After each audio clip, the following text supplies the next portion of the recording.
దీని యొక్క హిస్టరీ తెలుసుకుందాం అండ్ దీని యొక్క సేల్స్ ఫిగర్స్ గాని చూస్తేనైతే అసలు మనందరం ఒక షాక్ లోకి వెళ్ళిపోయి కాస్తంత నీళ్ళు తాగాల్సి ఉంటుంది. ఏమైందంటే మార్కెట్ లో సడన్ గా రపా రపా రపా అని సేల్స్ ఫిగర్స్ చాలా హైట్కి వెళ్ళిపోయినాయి అన్నమాట.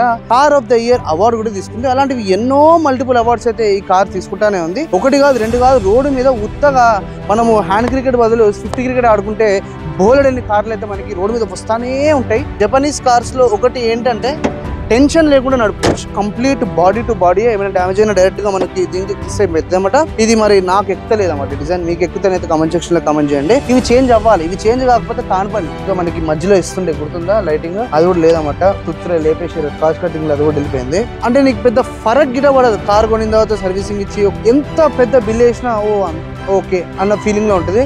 అదే వేరే జర్మన్ బండ్లు అనుకో పట్ట మొత్తం ప్యాక్ చేసుకుని పరిగెడతాం అనమాట. అండ్ ఈ వెహికల్ మనం 0 to 100 టెస్ట్ చేసి వేస్ట్, ఎందుకంటే ఏఎంటీ కదా అంత ఏం అనిపించదు. ప్రతిదానికి ఇట్లా ఇట్లా ఇట్లా యాక్షన్ చేస్తే మనతో ఆన్పండి.